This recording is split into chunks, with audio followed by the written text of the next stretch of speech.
Hello everybody and welcome back to the Prime. Israel Rivera is in the building. And I'm back after about a week and a half layoff here. But I bring you the race for October edition. As it has been a long race and now it is winding down in the Major League Baseball season. Some teams are literally racing to the end and some teams are sitting back comfortably waiting till the playoffs begin. In this edition, I'm going to bring you just basically the storylines towards the end of the season, award predictions, who do I believe is going to make the playoffs, and then eventually, who do I think is going to end up with the World Championship here on the Prime.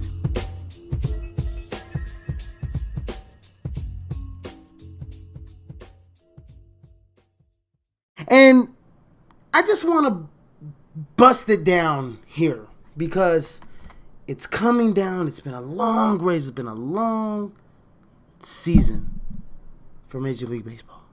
Long season. Long 2016 season. And it's finally coming down to a close. Not the end, but the end of the long regular season that Major League Baseball has to offer. And I know a lot of sports fans and a lot of not real baseball fans, because real baseball fans keep up with this thing all year long. A lot of sports fans just wait for this time because this is the only time when it's exciting. Baseball kind of drags along, so many games being played. But right now, this is a very exciting time for the Major League Baseball season. As I bring you the Race for October edition on the Prime. I'm Israel Rivera, by the way. If you don't catch the show, this is the first time you're catching a podcast. This is me. And so, I am looking, there's some teams that are sitting comfortably.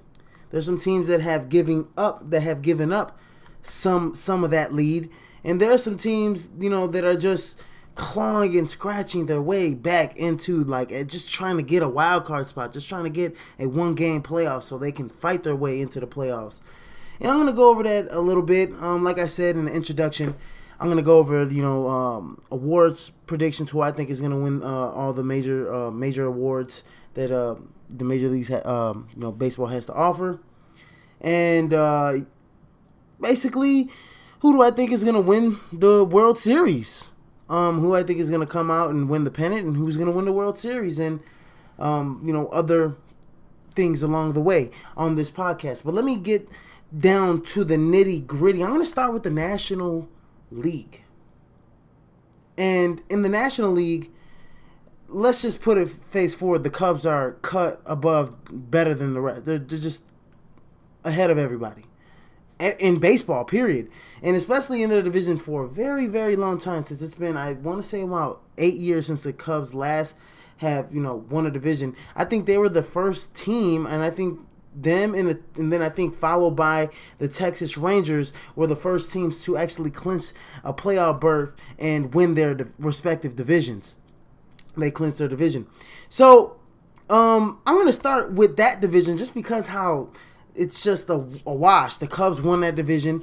Let's put that back in, in the perspective. St. Louis is 18 games out. Pittsburgh's 21 games out. But those two teams are fighting. Those are the teams that I was talking about that are clawing their way back into into the playoff contention and trying to get those wild card spots. As you could see, and I don't have any stats, up above on the screen or anything like that, but I'll just go over this. The standings, the Mets are, +1, so they're the top seed, in terms of the wild card. And then you have the San Francisco Giants, who are the second wild card team. So if they were to play each other, and that's a pretty close race, if they were to play each other, the Mets would host the game. Okay, and so you have the Giants and the Mets, obviously, atop. And then, you got the St. Louis Cardinals, who have been playing really good baseball the second half of the year. They're a half game back of the San Francisco Giants, who have that second wild card spot. And so, then you have the Pittsburgh Pirates, who are very interesting. I mean, they've been pretty average all year, and they've kept it close all year, and they're 3.5 games back. And needless to say, every team basically in the MLB season is coming down to like the last 8 to 10 games of the year. Okay, there's only a week left in baseball, and so the St. Louis Cardinals and the Pittsburgh Pirates are vicarious. They're clawing their way back. I don't see the Miami Marlins making their way into that contention, even though they are only 5 games back. It would have to be a catastrophic meltdown from those 3 teams that I mentioned, those 4 teams that I mentioned, especially the top 2 wild card teams, and the Giants or the Mets. And I think it's going to stand pat. I think the New York Mets have enough good pitching. I have the San Francisco Giants winning the second wild card slot because they're experienced. And I have the St. Louis Cardinals on the outside looking in. I mean, I have the Mets and the Giants staying in those 2 spots just because it's a down year for the Cardinals. It's a down year for the Pirates. And, it's a down year for the Giants, too. I mean, they were the hottest. They had the best record in the first half of the season, just before the All-Star break. And now they're not even going to win their division. They're, basically one of the wild card, they're in one of the wild card slots. So, very disappointing for the San Francisco Giants. They have had one of the worst records in the second half of the baseball season. With the Los Angeles Dodgers, everybody sees the Dodgers winning that division, and the Dodgers have pretty much it's been a Dodgers and a Giants division for the past, I want to say, 6 to 8 years. Either one of those teams were always making the playoffs. Either the Dodgers were making a wild card, or the Giants were winning the division, or the Dodgers were winning the division and the Giants were winning the wild card. Big rivalry in that division, those top 2 teams the last 8 years. So, with that being said, obviously the Cubs were the first one to clinch the division, their respective division, and they sit atop. They're going to have the number 1 overall seed in all of baseball, basically, in all of Major League. They have been fantastic. I mean, everybody started. They kind of ended the first half of the season slow, and then the second half of the season they've just been red hot, and they had just had one of the best. I think they have the best record in the second half of the year. If I don't have the stats right now, but the Cubs have been fantastic. They have arguably 3 Cy Young Award nominees. They have an MVP, NL MVP front runner. Not to mention they have an NL Cy Young front runner, and they have Addison Russell is up there for a Gold Glove. Javi Baez is up there for a Gold Glove. So you got guys, Rizzo's up there for a Gold Glove. So you got guys on there that are just fantastic.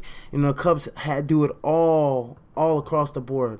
Pitching, fielding, defense, batting, hitting for power, hitting for contact, base running. They have it all. Scoring with runners in scoring position. They pretty much have it all. They have, they added a Aroldis Chapman. I don't know if they're getting Pedro Strop back in time for the playoffs, but they are. I know they have gotten. I can't remember his name, but he was it's Strop, and they have Rondon. Rondon, I think he's come back. So their bullpen is pretty much, and then you got Travis Wood coming out the bullpen. So their bullpen's solid. That's what they needed last year. They needed harder throws. Let's see. The Cubs are so young. Let's see. They are clear-cut favorites to win the World Series. From every single baseball expert. The Washington Nationals, everybody doesn't. Like I said, man, the Mets and the Giants are 2 wild card teams. The Nationals and the Dodgers are. They're gonna win their divisions, their respective divisions. Even it's gonna take a catastrophic meltdown for the Nationals and the Dodgers to give up their top seed, their top first place in their division, respectively. And so I definitely, see it. Washington, Chicago, L.A., San Francisco, New York, all, making it at least into the postseason. This is what I say, San Francisco is going to win that wild card game against the Mets. Watch out for that one. Going on to the American League, and then I'll move on to who's gonna win the pennant after I go over these standings. In the American League, let's start off. I don't even want to talk about the West, and I don't even want to talk about the Central, because the Cleveland Indians, even though they haven't played as good as baseball, and nobody expected the Cleveland Indians to come out and do this. Everybody expected the Kansas City Royals to at least, they had a really down year, very disappointing year for the Kansas City Royals, because, they're just coming off a World Series championship. And, very disappointing. Chicago White Sox started off, with the Cubs, along with the Cubs with the best record in baseball, and then they just fizzled out very fast. And so the Cleveland Indians have really showed their youth, and they've showed their talent, and now they are atop of the Central Division. They've been atop of the Central Division for much of the baseball season, and they've given up some ground to the Detroit Tigers, but the Cleveland Indians, they're gonna win that division. Same goes for the Texas Rangers. They've given up a little bit of ground in the second half of the season, but they're not giving up any ground, and they're not going to give up because they won the division already. Like I said, they were the second best team. They are the second best team in baseball record-wise to the Cubs, and then followed by the Indians, and then followed by the Red Sox.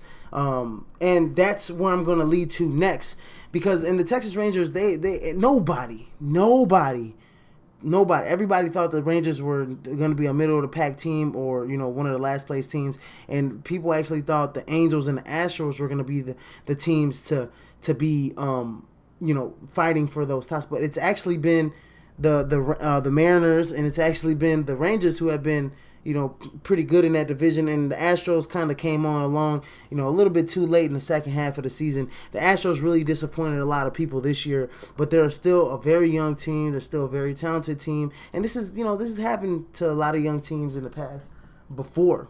So going into that, I want to talk about the AL East, and the AL East has been competitive all year long. All year long. You have four teams, arguably, who have been in a dogfight: the Yankees, the Orioles, the Jays, and the Red Sox.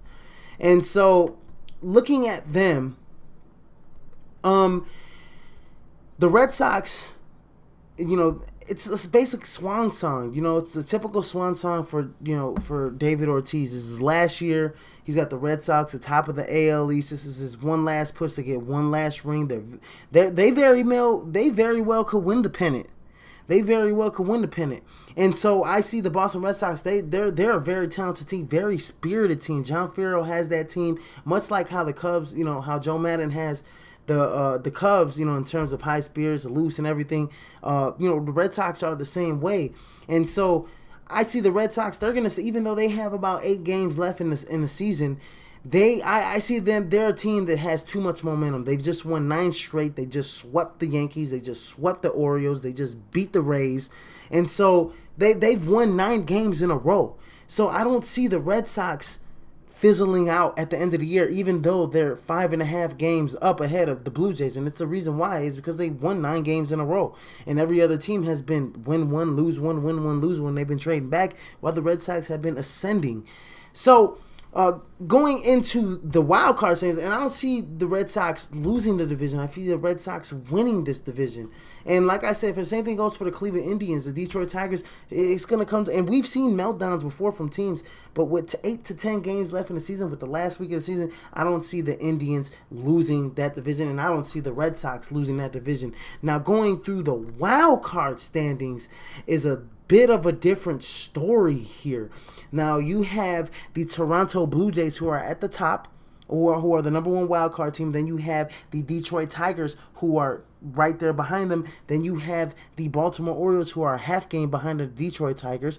And then you have the Seattle Mariners, who are 2 games behind the Detroit Tigers. And then Houston is 2.5 games behind, and New York is 4 games behind. And I'm gonna throw in the Kansas City Royals, who still have the slightest glimmer of a chance with 6.5 games back, despite they have too many teams to jump. You have about 1, 2, 3, 4, 5 teams to jump.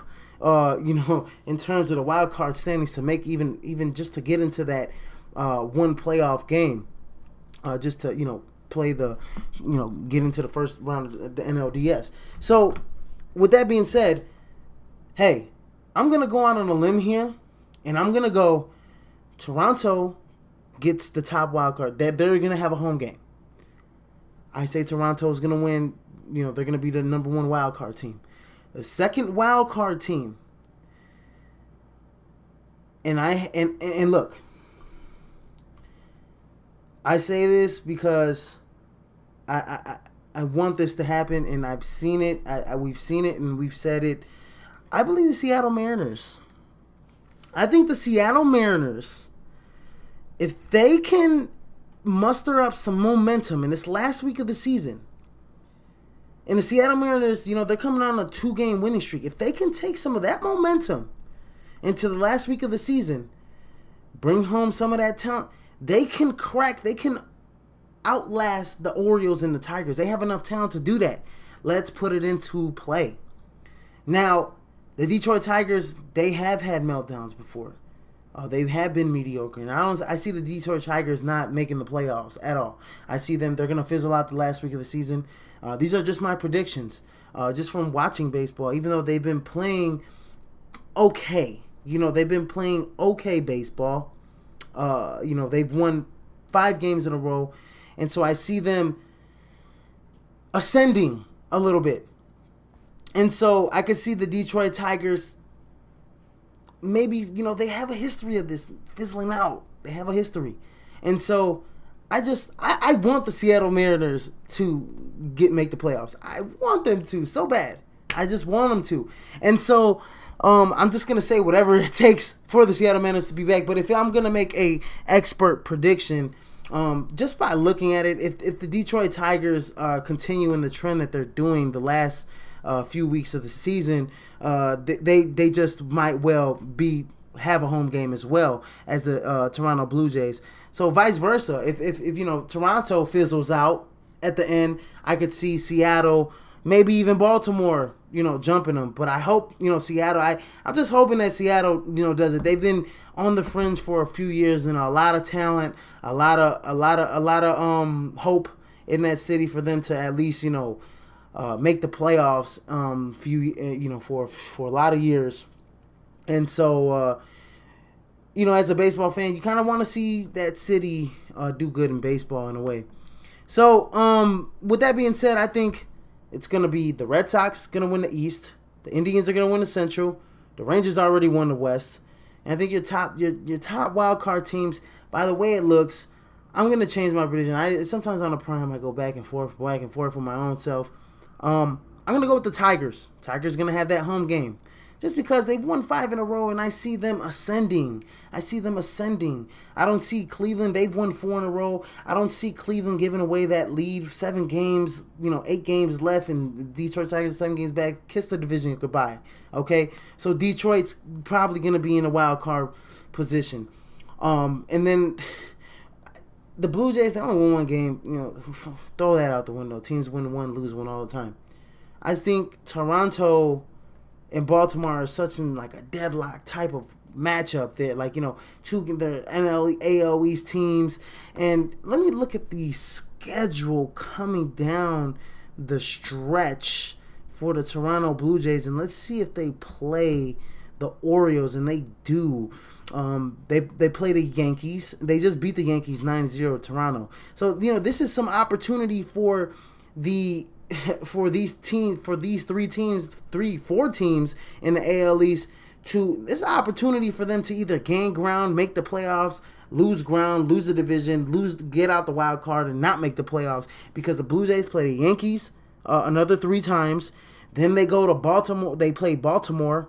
And the benefit is that they're playing New York and Baltimore at home. Toronto is. So then after the Yankees series, which is a 4-game series, now let's see, the Yankees can gain ground.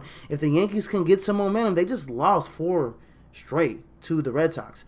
So if they can gain ground on the Blue Jays by winning 3 in a row and putting themselves in a position to probably get the wild card slot, that's what this is the time to do it. This is no other time but this time is the perfect time to take that.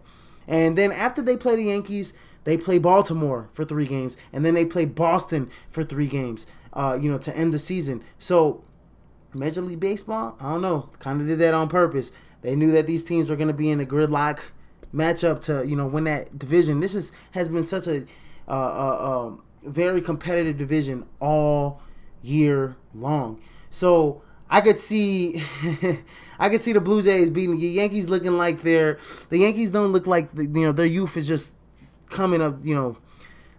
Their youth is showing. So I don't think the Yankees are going to do any much.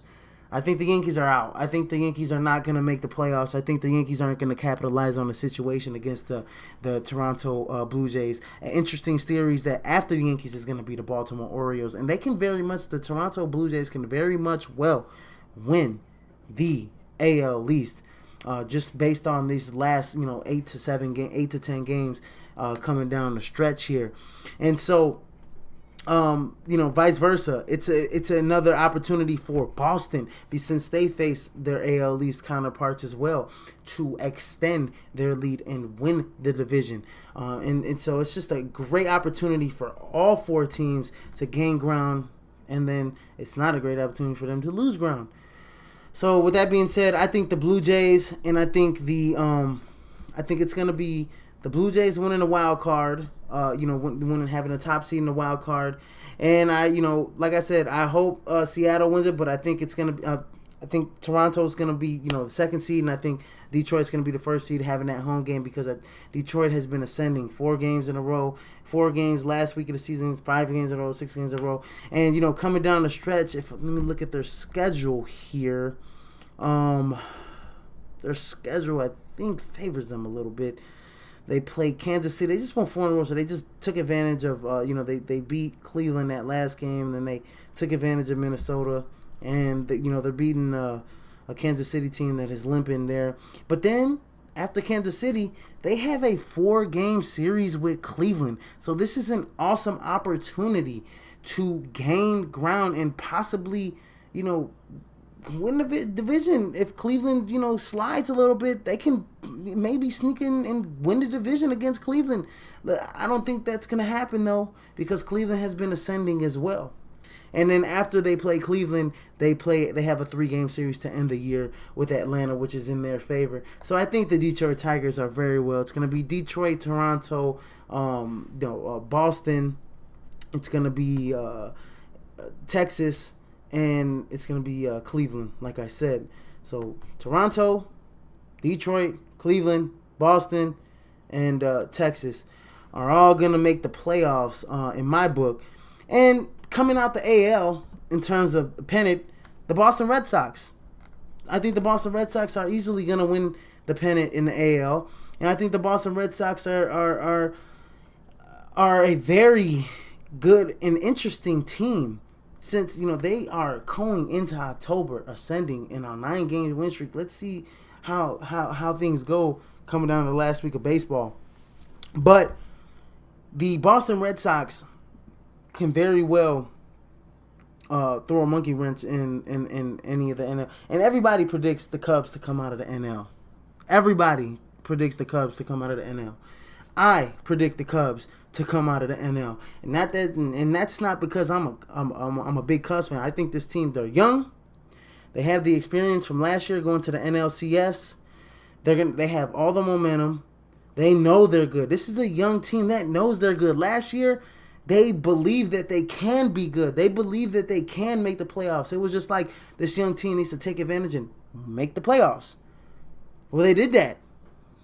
Wild card game, beat Pittsburgh, made the playoffs, beat St. Louis, lost to the Mets, albeit, okay? But let's put this into perspective, okay? So if we have a Cubs-Red Sox World Series, it's like the curse of the Bambino has been lifted. Can some of that good energy go to the Billy Goat curse? Can some of that good energy break the so-called Billy Goat curse? Where it has been over 100 years since the Chicago Cubs haven't won a World Series championship. Everybody in Chicago is waiting for this. And this is the opportunity, and a lot of people are, this is like the one best, greatest opportunity. This is one of the best teams the Chicago Cubs have put out in the last 20 years. I mean, this is probably the best team in the last 20 years. And like I said, they haven't won a division in the last 8 years. This is the first time they've won a division. They for the first team to clinch the division, and they're like so ahead of everybody in the major leagues. They're like 8 games ahead of everybody. And so when you talk about all phases of the game, they are superior to everybody. Now, teams that they can have trouble with are hard-throwing teams, such as the New York Mets. But the New York Mets don't have certain pieces on that team. And I believe, if I'm not mistaken, I think Jacob deGrom just went out, one of their key cogs in their starting lineup. So the Mets aren't that great of a team. I mean, in terms of as they were last year in terms of pitching, they're vulnerable this year a little bit. Jeurys Familia has seen some vulnerability issues in terms of closing games. So I think the Cubs are going to seize the opportunity this year and win the pennant. Now, going to the World Series, I have a Red Sox Chicago Cubs World Series. I think the Chicago Cubs will beat the Boston Red Sox. I'm sorry, David Ortiz. As much as a lot of people want David Ortiz to go out with a World Series championship, I think the Cubs are just so far ahead of everybody in the Major League Baseball. They have so much talent. They're so young. They know they're good. They don't just believe they're good. They know they're good. They know they're good. So, going with that, the Cubs are going to raise the World Series trophy at the end of the year in October. Mark my words. And if I'm going to go series win, 4-1 Chicago Cubs. Now, moving on to the MLB season-ending awards. On the American League side, no doubt about it. I mean, let's talk about this. David Ortiz for AL MVP. He has been killing the baseball of lately. This year, he's hitting .318 with 36 home runs and 121 runs batted in. Mr. Big Papi. Woo! One of his best statistical years this season, and it's his last season. He's retired. You wouldn't think this guy's got a couple more years left. He said, no más, no more. No more. He is going to win the AL MVP. I am sorry. He's going to win the AL MVP. Cy Young winner, Cleveland Indians.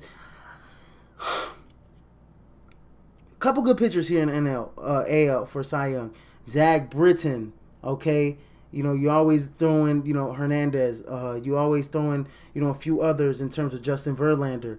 But Corey Kluber of the Cleveland Indians has been fantastic this year. He's 17-8 with a 3.12 ERA. He's accounted for 215 strikeouts and just over 200 innings pitched. The guy has been, stellar.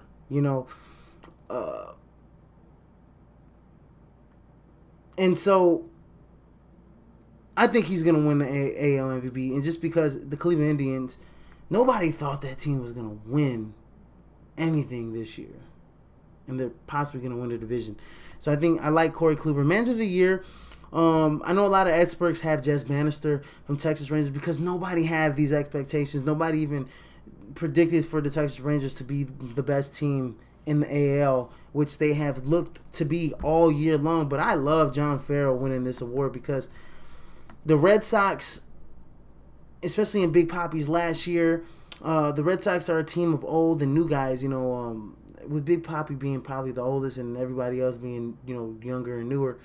But John Farrell has done very well with that team, especially how competitive that division has been. If I'm going to pick a manager of the year, I'm going to go with John Farrell from the Boston Red Sox. Just because I think the Texas Rangers had that potential to bust out this year. But Jess Bannister has really had them play well, very well collectively, and they look like they enjoy playing with each other. Rookie of the Year, AL Rookie of the Year, I'm gonna have to go with Mr. Sanchez, Gary Sanchez of the New York Yankees. Since All-Star break, he's hitting .327 with 17 home runs and 33 runs batted in.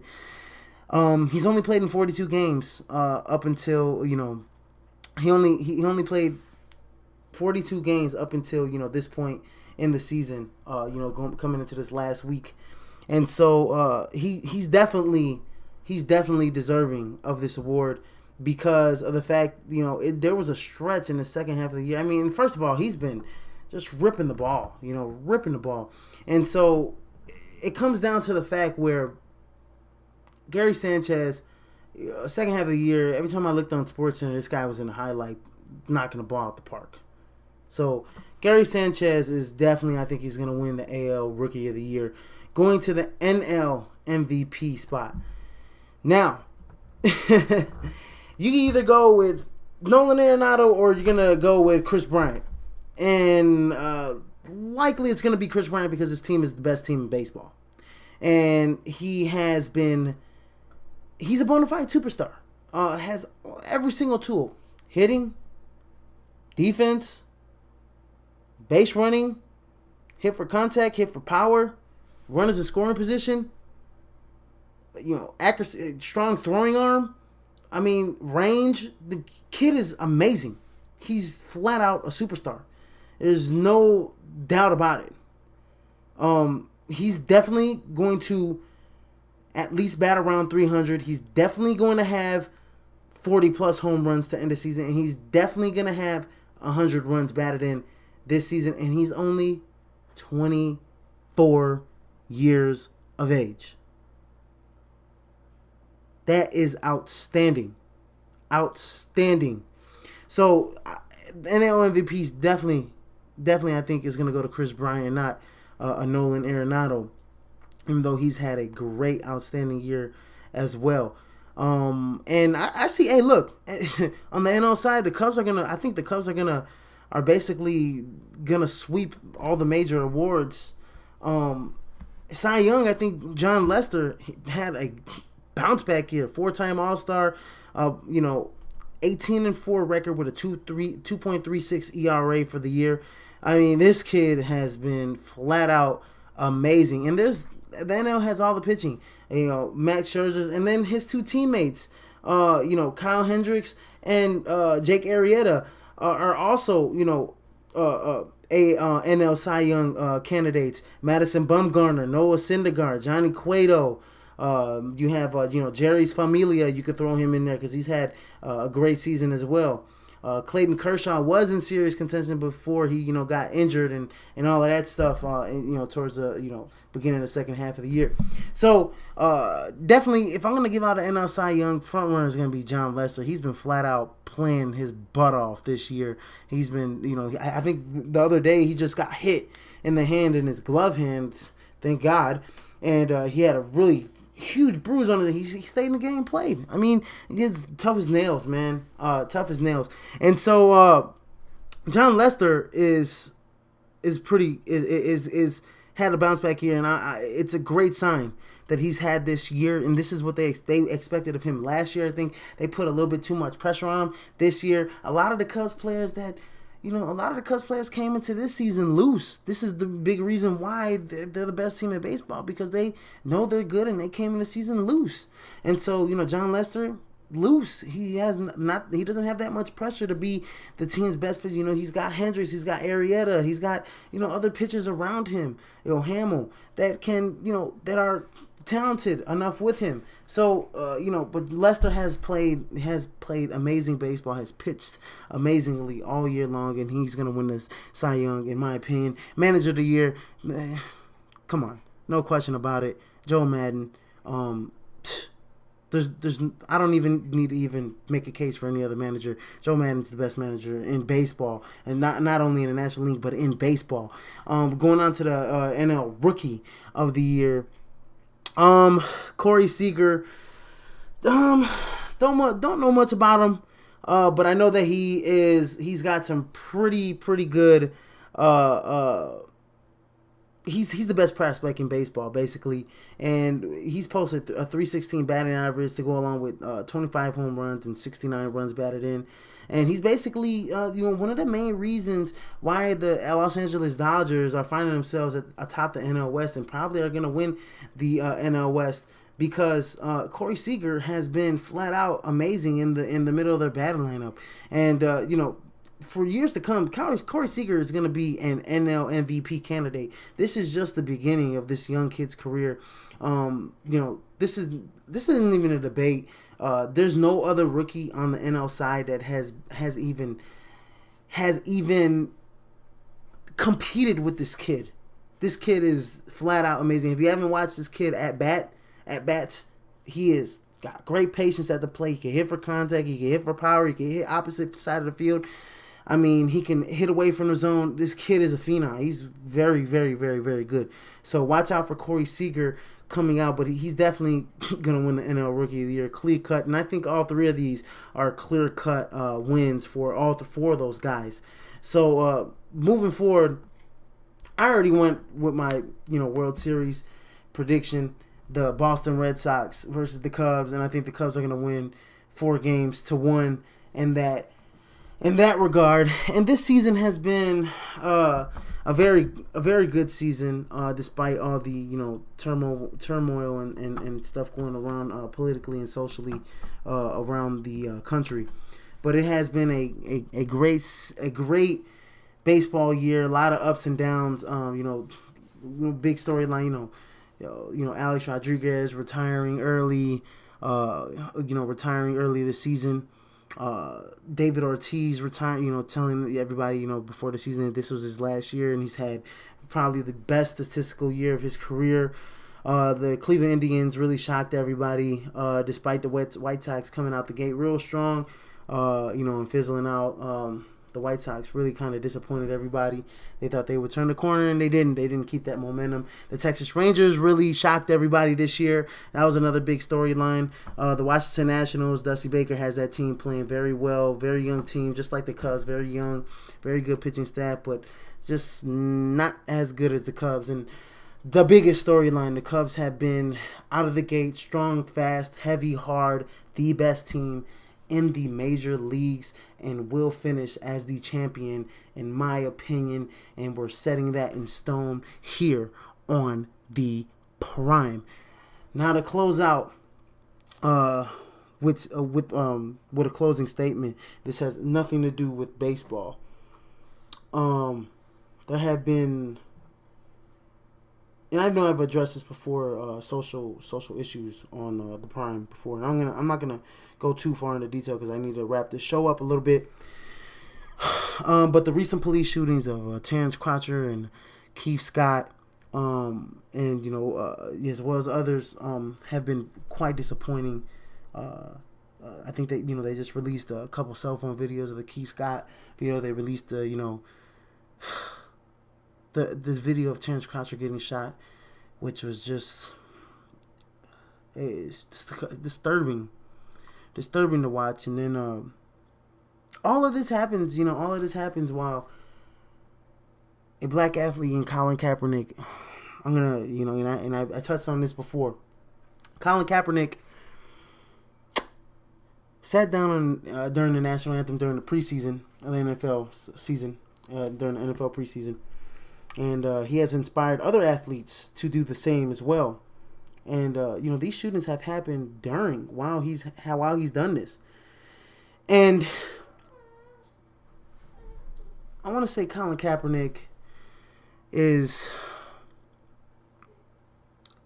he's a role model, man, for every African American person out there, because he's standing up for people. And he's totally right, man. Look at the system, man. The system's so messed up. maybe as a journalist, I'm not supposed to be touching on things in that light, but when you see police officers gunning down unarmed men, or what it seemed like in the Keith Scott video, where it looks like there's no gun on the floor, and then a split second later, there's a gun on the floor.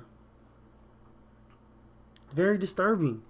There's very distrust between law enforcement and citizens. And the tensions are just growing larger and larger and larger and larger. And more immense and more immense. Ever since Trayvon Martin and Mike Brown, you would think others would learn a lesson. But no, it just keeps happening. And I think us as citizens, I think when you get pulled over or something, you're just tired of it. You're tired of law enforcement picking on you, or you're tired of this or tired of that. And so you react in a certain way. But I think there's a middle ground that the two sides need to come down to for this to stop happening. For this to stop happening, there's some type of middle ground that needs to come down to it. And it's all come down to respect. Police respecting citizens. Police not abusing their power over citizens. Police not abusing the rules over citizens. I know it's their job to seek out the bad guys. There's a lot of bad guys in disguise. But don't antagonize on top of it. I mean, to be an antagonizer wearing a badge and holding a gun is not cool. And so I think that's the distrust that citizens have with law enforcement, is that these are just citizens just like us, except they have to uphold the law. They're supposed to protect us and serve us, but yet they're killing us. They're killing our African American men that are unarmed. And I just want to touch on that because it does, like I said, about Colin Kaepernick, these things need to be talked about. These things need to happen. And the NBA season is coming along. The NBA season is coming up very, very shortly. And I guarantee you, there will be a lot more protests in the NBA than what's happening in the NFL and Major League Baseball, especially. And so, as black athletes, I think their voice needs to be heard, and their voice is starting to be heard more. Their protests are starting to be seen more. This stuff is starting to be talked about, and I applaud Colin Kaepernick for bringing this up to light, because even during his protests, he's right. Police brutality is still happening. African Americans are still being killed. African American men are still being gunned down by police unarmed. So it comes down to, yes, we have brought awareness to it, but what are we going to do about it?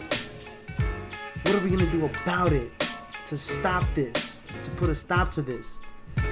And that's all I want to touch on about that. Go catch the Prime on our YouTube channel. Go like our Facebook page. Go catch us on Facebook, LinkedIn, and Twitter. At my Facebook page, IAR Shy Journalist. Go follow me on Twitter. Go follow me on. Go add me as a friend on Facebook. Go, like I said, like the Prime Sports World Facebook page. And next podcast episode is I'm going to preview week 3 of the college football season. Just the Saturday games. Nothing about Thursday or Friday intrigued me. I think Clemson just beat Georgia Tech yesterday, and pretty much beat them pretty easily, even though it was a kind of a low-scoring affair for Clemson in Clemson's eyes. But I definitely see some good scheduled games on Saturday. I'm going to touch base on that on the next podcast episode. So with that being said, everybody have a nice weekend. Drink responsibly if you're going out to the bars. Catch the Prime on our YouTube channel, on Facebook, LinkedIn, and Twitter. That being said, I'm Israel Rivera. Peace out.